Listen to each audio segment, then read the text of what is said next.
ओम शांति। 12 मार्च 2021 की मुरली है। बाबा ने कहा, मीठे बच्चे, संग दोष से बचकर पढ़ाई पर पूरा पूरा ध्यान दो तो कोई भी तूफान आ नहीं सकते। बाकी माया को दोषी मत बनाओ। प्रश्न है, कौन सी एक बात सदा ध्यान पर रखो तो बेड़ा पार हो जाएगा। उत्तर है, बाबा आपका जो हुक्म, ऐसे सदा बाप के हुक्म पर चलते रहो तो तुम्हारा बेड़ा पार हो जाएगा। हुक्म पर चलने वाले माया के वार से बच जाते हैं। बुद्धि का ताला खुल जाता है। अपार खुशी रहती है। कोई भी उल्टा कर्म नहीं होता है। गीत है, तुम्हें पाके हमने जहां पा लिया, जहां तो जहां आसमां पा लिया। ओम शांति। मीठे मीठे सभी सेंटर्स के बच्चों ने गीत सुना। सब जानते हैं कि बेहद के बाप से फिर से 5000 वर्ष पहले मुआफिक हम विश्व की बादशाही ले रहे हैं। कल्प कल्प हम लेते आए हैं। बादशाही लेते हैं फिर गंवाते हैं।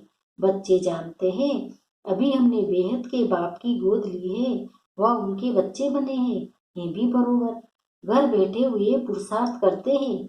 बेहद के बाप से ऊंच पद पाने के लिए पढ़ाई चल रही है।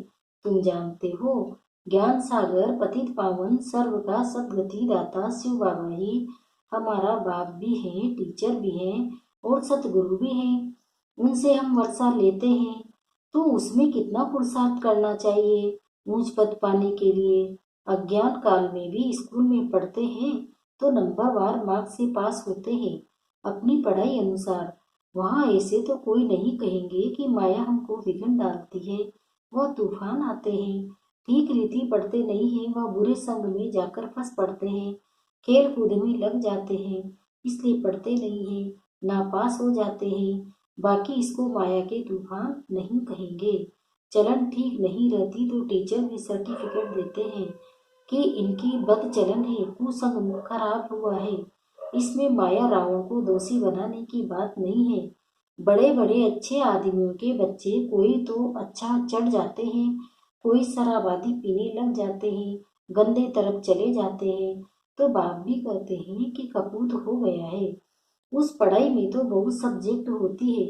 यह तो एक ही प्रकार की पढ़ाई है। वहाँ मनुष्य पढ़ते हैं, यहाँ बच्चे जानते हैं हमको भगवान पढ़ाते हैं। हम अच्छी रीति पढ़े तो विश्व का मालिक बन सकते हैं। बच्चे तो बहुत है, फिर कोई पढ़ नहीं सकते। संग दोष में आकर के इसको माया का तूफान क्यों कहें। संग दोष में कोई पढ़ता नहीं तो इसमें माया व टीचर व बाप क्या करेंगे। नहीं पढ़ सकते हैं तो चले गए अपने घर। ये तो ड्रामा अनुसार पहले भट्टी में पढ़ना ही था। शरण आकर ली, कोई को पति ने मारा, तंग किया तो कोई को वैराग्य आ गया, घर में चल नहीं सकी, फिर कोई यहाँ आकर भी चली गई। नहीं पढ़ सकी तो जाकर नौकरी आदि में लगी व शादी की। ये तो एक बहाना है माया के तूफान से। पढ़ नहीं सकते। ये नहीं समझते हैं कि संग दोष के कारण ये हाल हुआ और हमारे में विकार जबरदस्त है। ये क्यों कहते हैं कि माया का तूफान लगा तब गिर पड़े। ये तो अपने ऊपर मदार है। बाप टीचर सतगुरु की जो शिक्षा मिलती है उस पर चलना चाहिए। नहीं चलते हैं तो कोई खराब संगे व काम का नशा व देह अभिमान का नशा है। सब सेंटर्स वाले जानते हैं कि हम बेहद के बाद से विश्व की बादशाही लेने के लिए पढ़ रहे हैं। निश्चय नहीं है तो बैठे ही क्यों हैं। और भी बहुत आश्रम है, परंतु वहाँ तो कुछ प्राप्ति नहीं, एम ऑब्जेक्ट नहीं है। वह सब छोटे छोटे मत पन टाल टालियां हैं, झाड़ वृद्धि को पाना ही है। यहाँ तो ये सारा कनेक्शन है। मीठी देवी झाड़ का जो होगा वो निकल आएगा। सबसे मीठे कौन होंगे? जो सतयुग में महाराजा महारानी बनते हैं। अभी तुम समझते हो जो पहले नंबर में आते हैं उन्होंने जरूर अच्छी पढ़ाई पढ़ी होगी, वही सूर्यवंशी घराने में गए। ऐसे भी हैं ग्रस्त व्यवहार में रहते, अर्पण में जीवन है, बहुत सर्विस कर रहे हैं, फर्क है ना। बल यहाँ भी रहते हैं परंतु पढ़ा नहीं सकते तो और सर्विस में लग जाते हैं, पर पिछाड़ी में थोड़ा राजाई पद पा लेंगे। देखा जाता है बाहर ग्रस्त व्यवहार में रहने वाले बहुत तीखे हो जाते हैं पढ़ने और पढ़ाने में। सभी तो गृहस्थी नहीं है, कन्या व कुमार को गृहस्थी नहीं कहेंगे। और जो वानप्रस्थी है वो 60 वर्ष के बाद भी सब कुछ बच्चों को दे खुद कोई साधु आदि के संग में जाकर रहते हैं। आजकल तो तमोप्रधान है, तो मरने तक भी धंधे आदि को छोड़ते नहीं है। आगे 60 वर्ष में वानप्रस्थ अवस्था में चले जाते थे, बनारस में जाकर रहते थे। ये तो बच्चों ने समझा है, वापिस कोई जा न सके, सदगति को पा नहीं सकते। वह भी मुक्ति जीवन मुक्ति दाता है, वह भी सब जीवन मुक्ति को नहीं पाते। कोई तो मुक्ति में चले जाते हैं।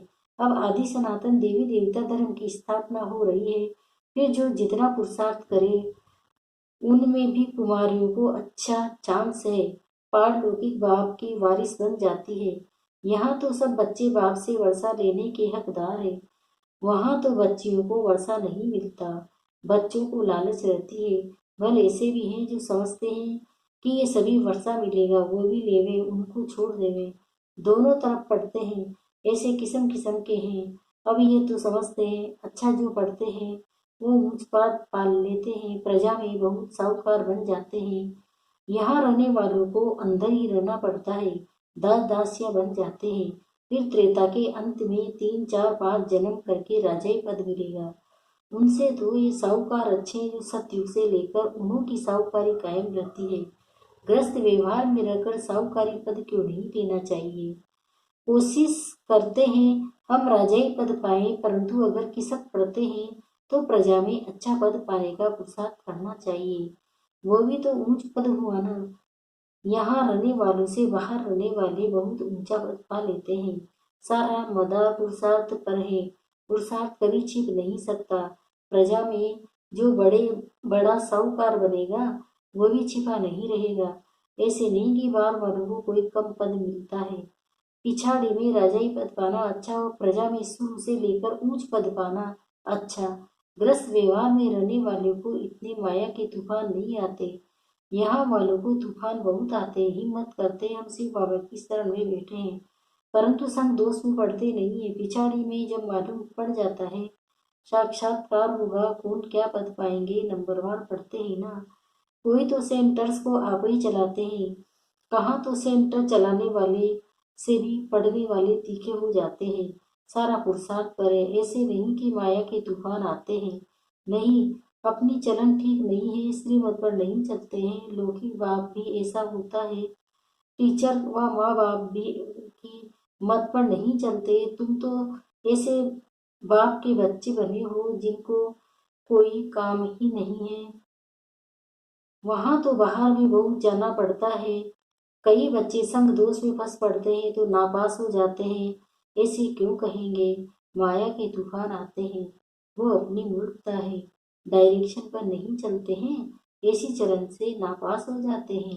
बहुतों को लालच रहती है, कोई में क्रोध, कोई में चोरी की आदत, आखिरी में मालूम तो पड़ जाता है फलाने फलाने इसी चलन के कारण चले गए, समझा जाता है शूद्र कुल के बन गए। उनको फिर ब्राह्मण नहीं कहेंगे, फिर जाकर शूद्र बन जाते हैं। पढ़ाई छोड़ दी, छोड़ा भी ज्ञान सुना, थोड़ा भी ज्ञान सुना तो प्रजा में आ जाएंगे। बड़ा झाड़ है, कहाँ कहाँ से निकल आएंगे। देवी झाड़ धर्म के और धर्म में कन्वर्ट हो गए, वो निकल आएंगे, बहुत आएंगे तो सब वंडर खाएंगे। और धर्म वाले भी मुक्ति का वर्षा तो ले सकते हैं ना। यहाँ कोई भी आ सकते हैं। अपने घर आने में उजवत पाना होगा तो वह भी आकर लग से लेकर जाएंगे। बाबा में तुम बाबा ने तुमको साक्षात्कार करवाया था कि वह भी आकर लग से लेकर जाते हैं। ऐसे नहीं यहाँ रहकर ही लक्ष्य में रह सकेंगे। कोई भी धर्म वाला लक्ष्य ले सकता है, लक्ष्य मिलता है। बाप को याद करो, शांतिधाम को याद करो तो अपने धर्म में ऊंच पद पा लेंगे। उनको जीवन मुक्ति तो मिलनी नहीं है, न वहां आएंगे, दिल लगेगी नहीं। सच्ची दिल उन्हों की लगती है जो यहाँ के हैं। पिछाड़ी में आत्माएं अपने बाप को तो जान गए। बहुत से इंटरेस्ट पर ऐसे भी हैं जिनका पढ़ाई पर अटेंशन नहीं है, तो समझाया जाता है ऊंच पद नहीं पा सकेंगे। जिससे वो तो यज्ञ नहीं कह सकते कि फुर्सत नहीं है। परंतु तकदीर में नहीं है तो कहते हैं फुर्सत नहीं। यह काम है, तकदीर में होगा तो दिन रात पुरुषार्थ करने लग पड़ेंगे। चलते चलते संग में भी खराब हो पड़ते हैं। अपने उसको ग्रहचारी भी कह सकते हैं। बृहस्पति की दशा बदल कर मंगल की दशा हो पड़ती है। शायद आगे चलकर उतर कर आए। ठीक कोई के लिए बाबा कहते हैं राहु की दशा बेटी है। भगवान का भी नहीं मानते, समझते हैं ब्रह्मा। ब्रह्मा कहते हैं बच्चों को ये पता पड़ता है कि कौन है जो डायरेक्शन देते हैं। देह अभिमान होने के कारण साकार के लिए समझ लेते हैं।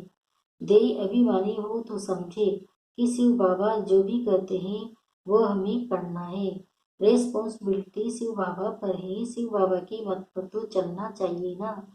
देह अभिमान में आने से शिव बाबा को भूल जाता है। फिर शिव बाबा रेस्पॉन्सिबल नहीं रहता। उनका ऑर्डर तो सिर पर धारण करना चाहिए, परंतु समझते नहीं कि कौन समझाते हैं। सो भी और कोई ऑर्डर नहीं करते, सिर्फ बाप कहते हैं मैं तुमको श्रीमत देता हूँ, सो तो तुम मुझे याद करो, तो ज्ञान में सुनाता हूँ वो धारण करो और कराओ, बस यही धंधा करो। अच्छा बाबा जो हुक्म राजाओं के आगे जो रहते हैं वह ऐसे कहते हैं जो हुक्म पर राजाएं हुक्म करते थे। ये शिव बाबा का हुक्म है। घड़ी घड़ी कहना चाहिए जो हुक्म शिव बाबा, तो तुमको खुशी भी रहेगी। समझेंगे शिव बाबा हुक्म देते हैं, याद रहेंगे शिव बाबा की तो बुद्धि का ताला खुल जाएगा। शिव बाबा कहते हैं ये प्रैक्टिस बढ़ जानी चाहिए तो बेड़ा पार हो जाए, परंतु यही डिफिकल्टी है। घड़ी घड़ी भूल जाते हैं। ऐसे क्यों कहना चाहिए कि माया भुलाती है। हम भूल जाते हैं इसलिए उल्टे काम होते रहते हैं। बहुत बच्चियां हैं, ज्ञान तो बहुत अच्छा देती है, परंतु योग नहीं, जिससे विकर्म विनाश हो। ऐसे बहुत अच्छे अच्छे बच्चे हैं, योग बिल्कुल नहीं है, चलन से समझा जाता है, योग में नहीं रहते हैं, फिर पाप रह जाते हैं तो भोगने पड़ते हैं। इसमें तूफान की तो बात ही नहीं है। समझो ये मेरी भूल है, मैं श्रीमत पर चलता नहीं हूँ। यहाँ तुम आए हो राजयोग सीखने, प्रजा योग नहीं सिखाया जाता है। माता पिता तो है ही, उनको फॉलो करो तो तुम भी गद्दी पर नसीब बनेंगे। इनका तो सर्टेन है ना, ये भी श्री नारायण बनते हैं तो फॉलो फादर करना। और धर्म वाले मदर फादर को फॉलो नहीं करते, वो तो फादर को ही मानते हैं। यहाँ तो दोनों हैं, गॉड तो है क्रिएटर, मदर का फिर गुप्त राज है।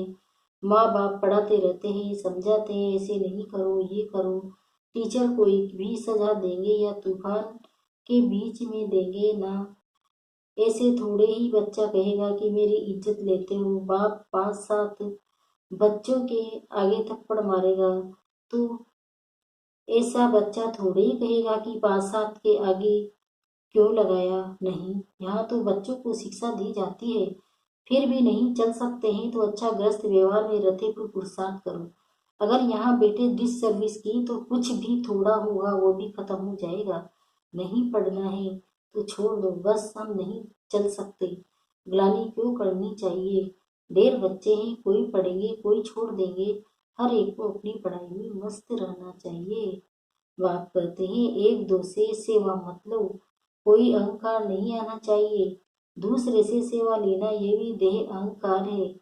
बाबा ने बाबा को समझाना तो पड़ेगा, नहीं तो जब ट्रिब्यूनल बैठेगी तब कहेंगे हमको पता थोड़ी था कायदे कानून का। इसलिए बाप समझा देते हैं, फिर साक्षात्कार कराई सजा देंगे। बिगर बिगर रूप सजा थोड़ी ही मिल सकती है। अच्छा समझाते तो बहुत है, कल पहले हुआ फिर हर एक की तकदीर देखी जाती है। कई सर्विस कर अपनी सर्विस हीरे जैसी बनाते हैं, कई है जो तकदीर को लकीर लगा देते हैं। अच्छा मीठे मीठे सिकिंदे बच्चों प्रति माता पिता बाप दादा का याद प्यार और गुड मॉर्निंग। रूहानी बाप की रूहानी बच्चों को नमस्ते। हम रूहानी बच्चों की भी रूहानी माता पिता बाप दादा को याद प्यार गुड मॉर्निंग। नमस्ते नमस्ते नमस्ते। शुक्रिया बाबा शुक्रिया, आपका पदमा पदम शुक्रिया। दार नकली के सहारे तो लाए। बाप, टीचर, सतगुरु द्वारा जो शिक्षाएं मिलती उन पर चलना है। माया को दोष न देकर अपनी कमियों की जांच कर उन्हें निकालना है। दूसरा है अहंकार का त्याग कर अपनी पढ़ाई में मस्त रहना है। कभी दूसरों से सेवा नहीं लेनी, संग दोष से बहुत बहुत सावधान करनी है। वरदान, निश्चय के आधार पर सदा एक रस अचल स्थिति में स्थित रहने वाले निश्चिंत भव। निश्चय बुद्धि की निशानी ही है। सदा निश्चिंत, वह किसी भी बात में डगमग नहीं हो सकते, सदा अचल रहेंगे। इसलिए कुछ भी हो सोचो नहीं, क्या हो क्यों कभी नहीं जाओ, एकादर्शी बन निश्चिंत रहो, क्योंकि हर कदम में कल्याण है। जब कल्याणकारी बाप का हाथ पकड़ा है तो वह अकल्याण को भी कल्याण में बदल देगा।